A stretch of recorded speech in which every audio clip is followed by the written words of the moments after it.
எல்லோருக்கும் வணக்கம். எல்லாரும் மகிழ்ச்சியா இருக்கீங்க. ஏன்னு சொல்லுங்க பாப்போம். ஏன் அப்படின்னா சென்செக்ஸ் கடந்த ஒரு மாதத்தினுடைய உச்சிக்கு மறுபடியும் திரும்பி வந்திருக்கு. அது மட்டும் இல்லாம தொடர்ந்து 3 நாட்களாக சென்செக்ஸ் என்பது ஏறிக்கொண்டுள்ளது. அது எல்லாத்துக்கும் மேல 10 டேஸ் மூவிங் ஆவரேஜுக்கு மேல நிப்டி தொடர்ந்து இருக்கிறதுனால தான் தற்போதைக்கு மார்க்கெட்ல ஒரு சிறிய இன்பம் அப்படின்றது நடந்திருக்கு.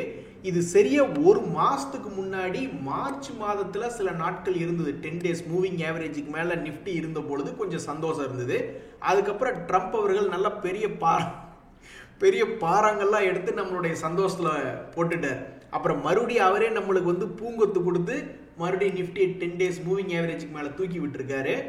நண்பர்களே, சமீபத்தில் வளர்ச்சியை பூரா நிறுத்தி வச்சு கீழே 52 வீக் லோல கிட்டத்தட்ட விழுந்த பங்கு தான் விப்ரோ அப்படின்ற ஷேரினுடைய விலை. இதுல மிகப்பெரிய ஒரு விஷயம் அப்படின்றது நடந்திருக்கு. இந்த விப்ரோனுடைய ரிசல்ட் இன்னைக்கு அனௌன்ஸ்மெண்ட் பண்ணியிருக்காங்க. அதனுடைய குவார்டர்லி ரிசல்ட் தனியாக பார்க்கும் பொழுது இப்ப வரைக்கும் நடந்து முடிஞ்சதுக்கு என்ன, அதை மட்டும் நீ பேசு அப்படின்ற மாதிரி நம்ம போய் பார்த்தோம்னு வச்சுங்களேன். அதனுடைய லாபம் என்பது கடந்த கிட்டத்தட்ட ஒரு 5 குவார்டர்களாக தொடர்ந்து ஏறுமுகமாகவே ரிப்போர்ட் பண்ணியிருக்கான். போன குவார்டரை விடவும் இந்த குவார்டனுடைய ரிசல்ட் அதிகம், போன வருஷத்தினுடைய ரிசல்ட்டை விடவும் இந்த குவார்டனுடைய லாபம் என்பது ப்ராஃபிட் ஏர்னிங்ஸ் குரோத்தாக விப்ரோ அப்படின்றது காமிச்சிருக்கான். பட் என்ன ஒரு பிரச்சனை அப்படின்றது பார்த்தீங்கன்னாக்கா, அவங்க ரிசல்ட் அனௌன்ஸ்மெண்ட் பண்ணும் பொழுது அவங்களுடைய அவுட்லுக் அடுத்து வரக்கூடிய 3 மாதங்களுக்கு அவங்க என்ன நினைக்கிறாங்க, இருக்கக்கூடிய நிகழ்வுகளை வச்சு பார்க்கும் பொழுது எங்களுடைய பிசினஸ் growth என்பது கொஞ்சம் கம்மியா இருக்கிற மாதிரி தெரியுது அப்படின்ற மாதிரி ஒரு மேனேஜ்மெண்ட் அவுட்லுக் கொடுத்திருக்காங்க. 8th பாஸ் பெருசா இல்ல 12th ஃபெயில் பெருசா அப்படின்ற மாதிரி என்னைக்குமே ஸ்டாக் மார்க்கெட்டினுடைய ரிசல்ட்டுகள் கடந்த காலத்தை விட ஃபியூச்சர்ல என்ன கைடன்ஸ் கொடுக்குறாங்க அப்படின்றதான் பெரிதும் எடுத்துக்கொள்ளப்படும். ஸோ மிக அருமையான ஒரு Q4 ரிசல்ட் அப்படின்ற மாதிரி காமிச்சிருந்தாலும் அவங்களுடைய அவுட்லுக் என்பது கொஞ்சம் டவுன்கிரேட் பண்ணி கொடுத்துருக்கிறதுனால இது ஒரு மிக்சடான ரிசல்ட். இது சிக்கல் மிகப்பெரிய ஒரு சிக்கல். ஒரு மனுஷனுடைய ஆழத்துல என்ன இருக்கு, அவனுடைய மனசுல என்ன இருக்கு அப்படின்றது தெரிஞ்சுக்கிறது எவ்வளவு கஷ்டமோ அது மாதிரி நாளைக்கு ஸ்டாக் மார்க்கெட் இவனை என்ன செய்ய போகிறது அப்படின்றது தெரிஞ்சுக்கிறதுக்கு ரொம்பவுமே கஷ்டமா இருக்கு. ஸோ யாரெல்லாம் எந்த பக்கம் நினைக்கிறீங்க அப்படின்றது தெரியப்படுத்துங்க. நண்பர்களே, இன்னும் 2 மிக முக்கிய தகவல் இருக்கு. அதுல ரொம்ப முக்கிய தகவல் என்பது பார்ப்போம். அதுல ஃபர்ஸ்ட் இந்த JBMA அப்படின்ற ஆட்டோ செக்டர்ல இந்த 2025ல இல்லாத அளவுக்கு இன்னைக்கு பெரிய வால்யூம் அப்படின்றது நிறைய ஷேர்ல இருக்கு. யாராவது எதிர்காலத்தில் இந்த மாதிரி பெருசா வால்யூம் பண்றவங்க என்ன 1 மணி நேரத்துக்கு ஒருக்கா லாபம் ஏதாவது கிடைக்கும் அல்லது 2 மணி நேரத்துல லாபம் கிடைக்கும் நான் நினைச்சிட்டு இவ்வளவு பெரிய கோடிக்கணக்கில் பணத்தை போட்டு ஏதாவது டிரான்சாக்ஷன் வால்யூம் பண்ணுவாங்க. சரி, இப்போதைக்கு எடுத்து வைப்போம், அப்புறம் 1 வருஷம் 2 வருஷம் கழிச்சு பார்ப்போம் அப்படின்ற மாதிரி தான் பெரிய ஆளுங்க உள்ள இறங்கியிருப்பாங்க போல. ஸோ தற்போதைக்கு இந்த மாதிரி வால்யூம் நடந்ததுக்கு அப்புறம் அது கீழையும் போகலாம், மேலையும் போகலாம், என்ன வேணாலும் ஆகலாம். பட் 2025ல நிறைய பங்குகள்ல இப்பதான் வால்யூம் என்பது கொஞ்சம் அதிகமாக நடக்க ஆரம்பிச்சிருக்கு. அந்த வகையில இந்த JBMA அப்படின்ற ஆட்டோ பங்கு ஒன்று கீழே விழுந்து கிடந்ததுன்னா 52 வீக் லோல அவன்ல ஒரு பெரிய வால்யூம் அப்படின்றது நடந்திருக்கு. அதே மாதிரி இந்த GMDC லிமிடெட் அப்படின்ற பங்குலையுமே இன்னைக்கு 2025ல ஒரு குறிப்பிட்ட அளவுக்கு வால்யூம் என்பது நடந்திருக்கு. அதே மாதிரி இன்னும் ஒரு 3 பங்கு இருக்கு. ஒலெக்ட்ரா அப்படின்றது அதுவும் ஆட்டோ செக்டர் தான். அதுல இன்னைக்கு ஒரு கன்சிடரபிளான இந்த 2025ல வால்யூம். இந்த வால்யூம் நடந்திருக்கிறது எல்லாமே 52 வீக் லோ பக்கத்துல தான் நடந்திருக்கு. அதே மாதிரி NTPC Green ஒருத்தன் பெரிய சம்பவம் பண்ணி வச்சுட்டான். என்னன்னு பாத்தீங்கன்னாக்கா 150 ரூபா ரேஞ்ச் இருந்தவன் 80 ரூபா ஆல்மோஸ்ட் 50% காலி. அப்படி 50% காலி பண்ணவனுடைய வாழ்க்கையில இன்னைக்கு என்ன நடந்திருக்கு அப்படின்னு பாத்தீங்கன்னா, இது லிஸ்ட் ஆகும் பொழுது ஒரு மிகப்பெரிய ஒரு வால்யூம் அப்படின்றது நடந்தது. அதுக்கப்புறம் இப்பதான் ஒரு வால்யூம், அதுக்கப்புறம் கிட்டத்தட்ட ஆல்மோஸ்ட் ஒரு 7-8 மாசத்துக்கு அப்புறம் இப்பதான் இன்னொரு மிகப்பெரிய ஒரு வால்யூம் அப்படின்றது இந்த 2025ல நடந்திருக்கு. அதே மாதிரி NBCC இந்தியா அப்படின்ற பங்குமே ஒரு வருடத்தினுடைய லோல இருந்த பங்கு தான். அவன்கிட்ட இன்னைக்கு ஒரு மிகப்பெரிய வால்யூம் அப்படின்றது நடந்திருக்கு. ஸோ ஸ்டாக் மார்க்கெட்ல வெகு சில கம்பெனிகள் தான் இந்த மாதிரி திடீர்னு ஒரே நாள்ல வால்யூம் என்பது நடக்கும். ஏதோ ஒரு குரூப் கொஞ்சோண்டு வாங்கி வச்சுக்கிட்டு போயிடுச்சு போல. இது போன்ற பெரிய அளவுல பணம் போடுறவங்களே நான் 1 மணி நேரத்துக்கு ஒருக்காவா பார்த்துக்கிட்டு இருப்பாங்க. அப்புறம் ஒரு 4-5 மாசம் கழிச்சு பார்த்துக்கலாம் தம்பி அப்படின்ற மாதிரி போயிடுவாங்க. ஸோ இதுக்கு என்ன அர்த்தம், பெரிய வால்யூம் என்பது நடக்குது என்பதுனா ஒரு 5 மாசம் கழிச்சு எடுத்து பார்க்கும்பொழுது ஒரு பெரிய வால்டிலிட்டி என்பது காமிச்சிருப்பான் அப்படின்ற மாதிரி தான் ஒரு ஐதீகம். நண்பர்களே, என்ன ஆந்திரா மாநிலம் தறிகட்டு ஓடிக்கிட்டு இருக்கு. வெறும் 99 பைசாக்கு 21 ஏக்கரா அப்படின்றது அலோகேட் பண்ணியிருக்காங்க. ஆந்திராவில் இருக்கக்கூடிய விசாகப்பட்டினத்தை மிகப்பெரிய ஒரு டெக் ஹப்பா மாற்றணும்னு பெரிய இடங்க. 21 ஏக்கரான்றது என்ன சின்ன விஷயமா? நம்ம ஊர்லாம் கொடுப்பாங்க 21 ஏக்கரா. என்னென்னா கட்சி மீட்டிங் நடத்துறதுக்கு வாங்க, என் இடத்த தரேன், கட்சி மீட்டிங்கை போட்டு நடத்துங்க 10 நாள் கூட, அந்த மாதிரிலாம் கொடுக்கறதுக்கு ஆளுங்க இருக்கு. ஆனால் இந்த மாதிரி ஒரு எதிர்கால தொலைநோக்கு பார்வையோட ஒரு பெரிய அளவில் டெக் ஹப்பா மாற்றணும் அப்படின்னு சொல்லிட்டு இப்படி 21 ஏக்கராவை ஒதுக்குறது ஒரு மிகப்பெரிய ஒரு ஞானம் அப்படின்றது வேணும். அந்த வகையில் இந்த ஆந்திர பிரதேஷ் அப்படின்றது முந்திக்கொண்டு டிசிஎஸ்க்கு 21 ஏக்கரா வழங்கியதாக தகவல் வருது. ஏங்க, கவர்மெண்ட் ஒரு ஏக்கராக்கு 10 கோடின்னு போட்டு அந்த நிலத்தை யார் வச்சிருக்காங்களோ அவங்களுக்கு ஒரு 10 கோடி இப்போ ஸ்பாட்ல தர்றோம். உங்களை ஏமாத்தவள்ள மாட்டோம். போயிட்டு 6 மாதம் கழிச்சு வாங்க, 1 மாசங்கள இப்போ இந்த செகண்ட்ல நீ இந்த 10 கோடி வச்சுக்க ஒரு ஏக்கருக்கு அப்படின்னு சொல்லி கொடுத்து என்ன ஒரு 210 கோடி ஆகுமா? ஆனா இவன்லாம் வந்து எவ்வளவு வரி கட்டிக்கிட்டு இருக்காங்கன்னு நீங்க நினைக்கிறீங்க? இந்த டிசிஎஸ்னுடைய சமீபத்தில் ஒரு வருஷத்தினுடைய வரியே கிட்டத்தட்ட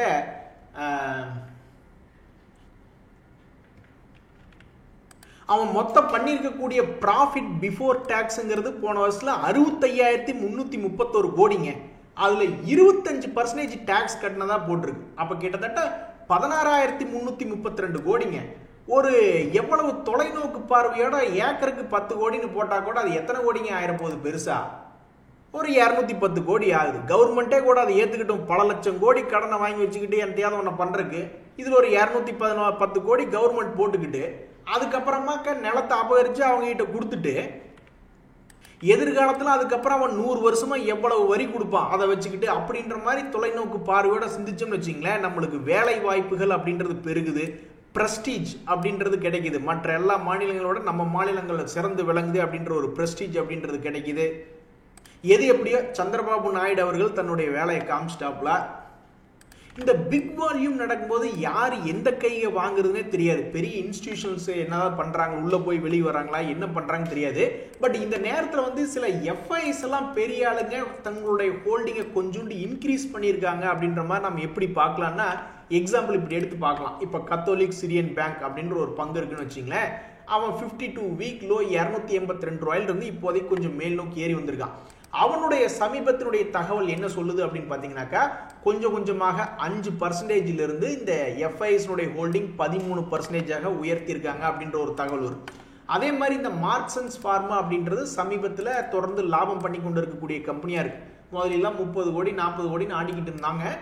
இப்போ வந்து 100 கோடி பக்கமெல்லாம் லாபம் பண்ணி கொண்டு இருக்கக்கூடிய இந்த பங்குமே கிட்டத்தட்ட ஒரு 6 மந்த் லோ பக்கத்தில் ஓடிக்கிட்டு இருக்கான்.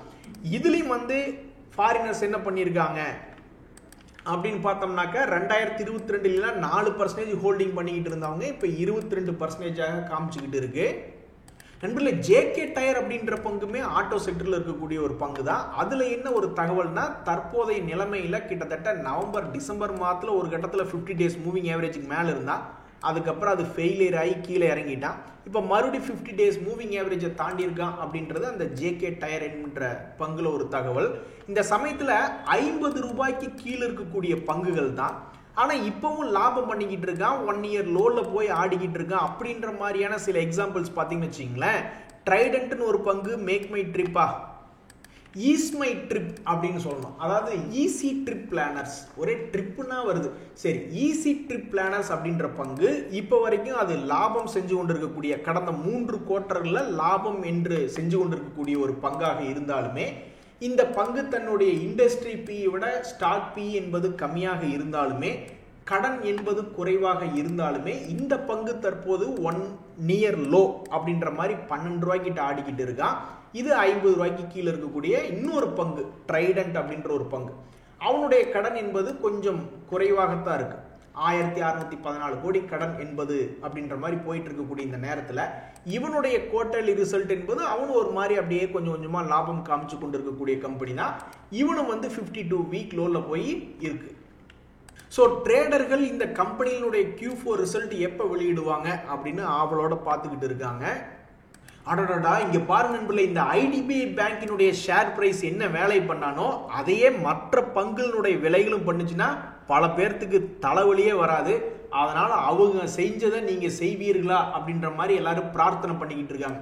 என்ன அப்படின்னு பாத்தீங்கன்னா, இந்த ஐடிபிஐ பேங்கினுடைய 2025ல என்ன ஹை வரைக்கும் போனானோ அந்த ஹையை வந்து மறுபடியும் இப்ப சமீபத்தில் வந்திருக்கான். இதனால என்ன ஆகுதுன்னா, கீழே வாங்கினவங்களுக்கும் ஓரளவுக்கு மனசுக்கு மகிழ்ச்சியா இருக்கும், மேலே வாங்கியிருந்தவங்களுக்கும் அடடா நல்ல வேலை நம்மளை வந்து ரிலீஸ் பண்ணி விடுற மாதிரி வர்றானே, நம்மளுடைய லாக்கெல்லாம் கொஞ்சம் ரிலீஸ் ஆகுது அப்படின்ற மாதிரி நினைச்சு அவங்களும் கொஞ்சம் மகிழ்ச்சி என்பது படுவாங்க. பட் இதுல என்ன ஒரு துக்ககரமான தகவல் அப்படின்னு பாத்தீங்கன்னா, இந்த 2 days மூவிங் ஆவரேஜ் தாண்டறதுக்கு போன வருஷத்துல இருந்து பல முறை முயற்சி பண்ணியிருக்கான்.